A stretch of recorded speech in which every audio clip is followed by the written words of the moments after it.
this is my review of Happy Sugar Life.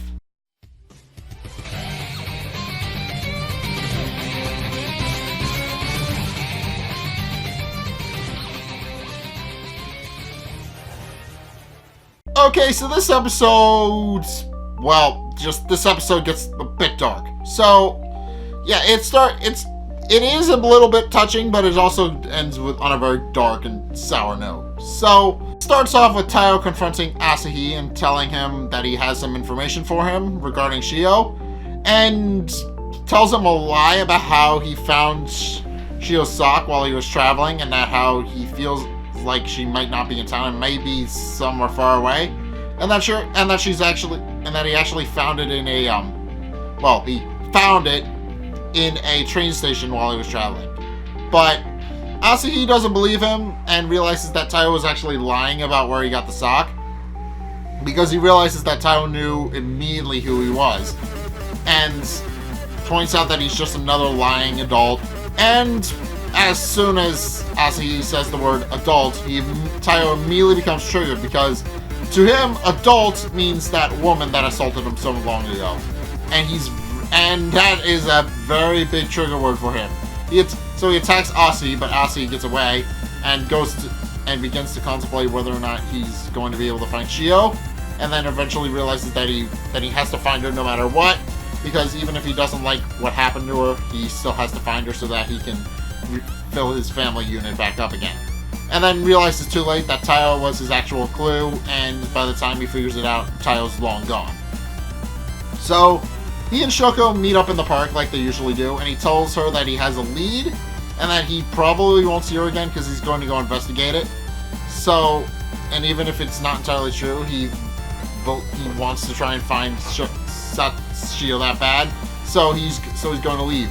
And Shoko tells him that he should focus on finding his own happiness first before trying to worry himself, realizing that he's worked way too hard and that he's pushing himself too hard, and he shouldn't really push himself as hard as he has been. At which point, Asahi reveals that his entire reason for finding Shio is that it's the only happiness he knows. Making his mother and sister happy again is the only happiness he knows, and that's the only reason that he continues to drive forward. He doesn't know any other happiness. At which point, Shoko pulls him into a hug, points out that she realized that what she said was selfish, then kisses him, revealing that she doesn't know why, but she did develop feelings for him, and then gives him her phone number so they can stay in touch while he goes looking for Shio, knowing that he will eventually find her someday, and then leaves. Meanwhile, Taiyo calls up Sato and lets her know what's up, lets her know what happened, and unknown to him, Shoko was actually watching him and was listening to his entire conversation because she happened to cross him while he was talking to her. But sure enough, Asahi does take the bait and does leave the train to go find Shio, and because he buys it. He buys it, but only barely. He realizes something's fishy, but he also realizes that it may be the only lead he has.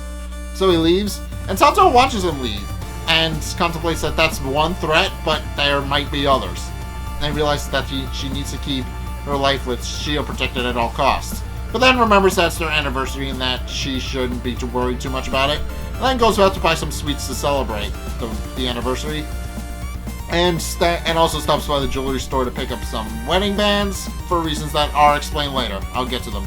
So she brings all the sweets back to Shio, and Shio tastes them all, and Shio and Sato share them. And then Shio remarks that one day she'll want to cook for Sato and bake a cake for her.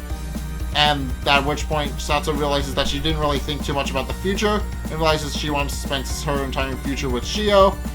At which point, Shio suggests they have a wedding, which is where the wedding bands come in, and they decide to have a wedding on the spot. And they're so caught up in the celebration that they accidentally stumble out the front door, and Shoko catches them. And Sato heard that her best friend might call the police, pulls her inside and has a conversation with her, which is mostly silent for most of this, but we do find out later what it was. It was about how Shoko does indeed love Sato and doesn't want to see her go on a dark path, which is why she was worried so much about her and why she snapped the picture of her and Shio. So she points out that she does want to help, but she also points out that she doesn't want to sell out her best friend to do so, and then gives her the phone with the picture on it, and then goes to leave. But then Sato catches up with her, doesn't buy her story, and kills her anyway. So again, ends on a sour note. But yeah, with this episode, they have officially killed off the only character in the entire series that has their head screwed on straight. I'm exaggerating about that.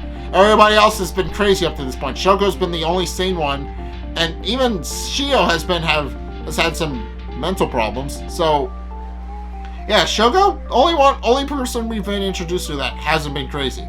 So yeah, it's sad to see her go, but then again, it was inevitable anyway, since she was investigating into Sato's personal life. Sato told her not to investigate into her personal life, and then she found out what was happening with Shio, and well, eventually that's what's going to happen. So I am a little bit sad that Shoko died, but not really, because I knew it was eventually going to come to this.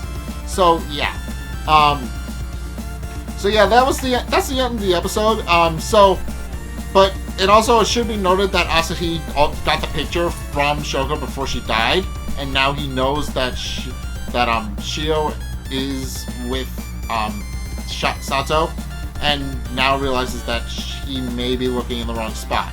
So yeah, his theories were debunked, possibly because he remembers Sato, but it's clear that he now knows. They made it very apparent. He now knows, and is going to come back to the city to try and find Shio now.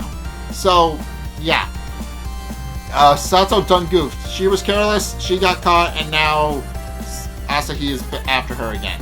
So yeah, although she did kind of kill her best friend, so I guess she kind of deserves it, just a little bit. I mean, you don't kill a bunch of people and not expect somebody to eventually come along, find out, and get you in trouble for it. People have already begun to investigate her in this series, so it's only a matter of time before she gets caught for her actions and is eventually arrested or worse. So yeah, that's my 2 cents on Happy Sugar Life. What did you guys think? Let's get a discussion in the comment section down below, or over on my Discord server, link in the description. Anyway, thank you guys so much for watching. If you enjoyed, be sure to like, comment, and subscribe. Also, be sure to follow me on Facebook and on Twitter in the description below. And also check out my Patreon in the description below as well. It's only $1 a month, and it really helps me out, so I would definitely appreciate if you did that. But anyway, thank you guys so much for watching, and until next time, I will see you guys in the next video. Peace!